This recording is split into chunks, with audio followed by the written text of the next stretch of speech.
So the aim of expanded form notation is to answer the question, what do you have? Whenever you have a number, that number is telling you something, and expanded form notation is going to get to the bottom of it. So for example, let's say we had the number 53. What does 53 mean? Well, if we write in expanded form notation, we know exactly what this is trying to tell us. And in order to do that, we need to actually pay attention to the place values. The place values tell the entire story about what this number is trying to tell us. And if you're unfamiliar with place values, well, this is your ones place.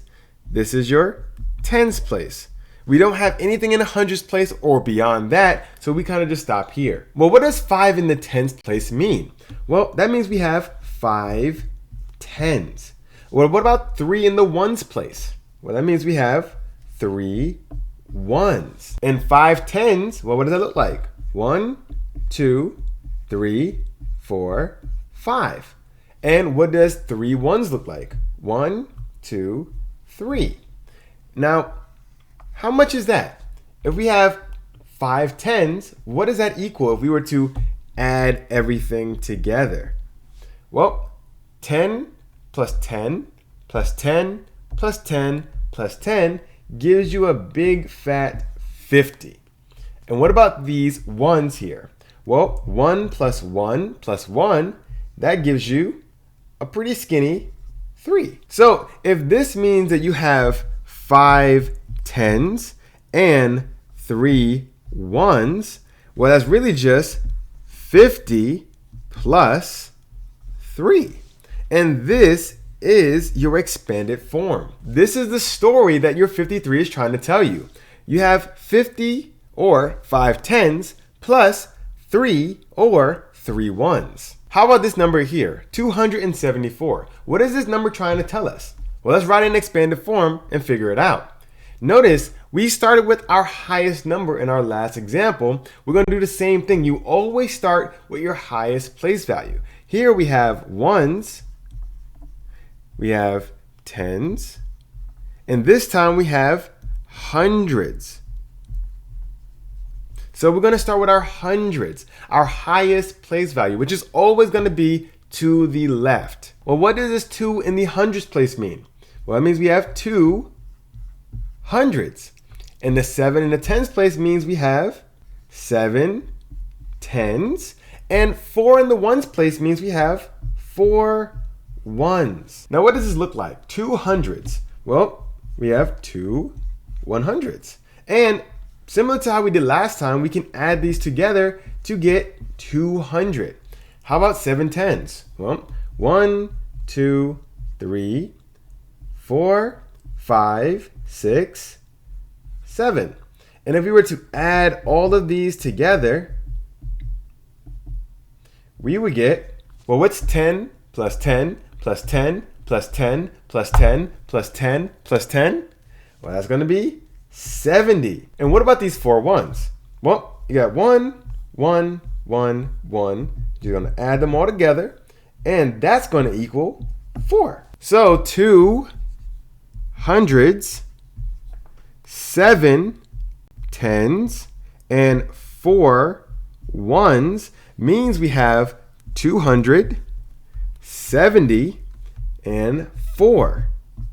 This is your expanded form. What happens if you're missing a place value? Let's say we have 502.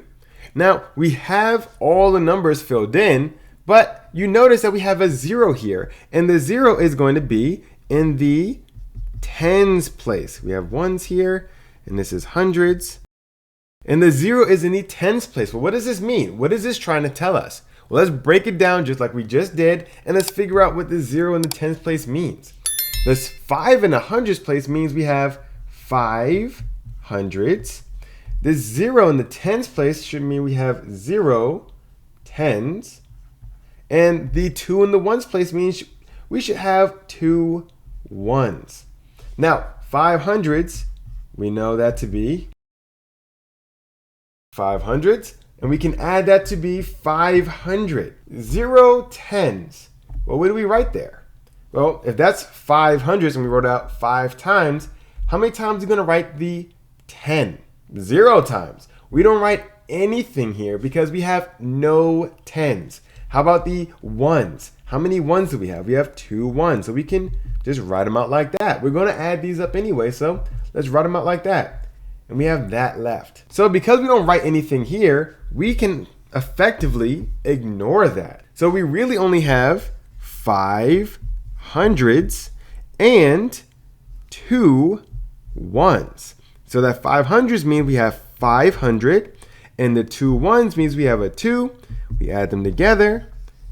This is our expanded form notation. So in this example, we have something in the ones place, we have something in the tens place, we have something in the hundreds place, and this time we also have something in the thousands place. So it doesn't matter how big this gets, you can do this shortcut or the long way, but you can definitely do the shortcut to get your answer very fast. The goal of this shortcut is to use your place values to the max. Let's group everything together by their place values. And I have 4 different colors for the 4 different place values. This should show you what I mean.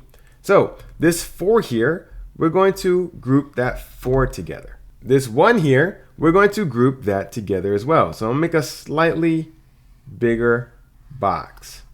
This 3 here, we're going to do the same thing. So a slightly bigger box. And this 2 here, we're going to have a slightly bigger box. So we've grouped everything together by their place values, and we denoted it by different colors. And you can see by those colors, each color is focused on one number. So we're going to take each and every one of these blocks and write out their place values. So the red means we have 4 spaces, right? 4 spaces, 1, 2, 3, 4. The blue means we have 3 spaces. So I'm going to say plus 1, 2, 3. The green shows us 2 spaces. So plus 1, 2. And the purple only has 1 space. So 1. And like I said, each color focuses on one number. The purple focuses on 4. The green, although it has a 4 there, it's already in a box. The 1 is not in a box, so the 1 is going to be what it focuses on. And we always write it to the left. That's the first number in our box, so we write it to the left. For this blue, our 3 is what we focus on, so we write the 3 there. And the red, the 2 is what's focused, so we write the 2. Every other spot that is not focused on gets a 0. Just as easy as that. So these get zeros, the blues get zeros, and the greens get zeros. Because there are no zeros in the ones, nothing happens there. Now we have our expanded form. 2,000 plus 300 plus 10 plus 4, and all we did was focus on our place values. That's our shortcut. If you know your place values, you see the number that starts your place value, you can put that there, and you keep the same number of place values afterwards, but you add zeros. And then you focus on the next place value. You keep that first number, you add zeros for the remaining numbers. And you do that until you have all your place values accounted for. Let's look at one more example in which we practice this with an even bigger number. Let's say we have this number here, 274,083. We're going to break this up into its place values, and we always start with the biggest number, that 2 here. So we're going to write this 2, and then we're going to put place values for everything else. And remember, we're going to put zeros for everything that's not focused after that 2. Next, we're going to have our 7. And then we're going to put zeros for every other place value. Next, we have that 4.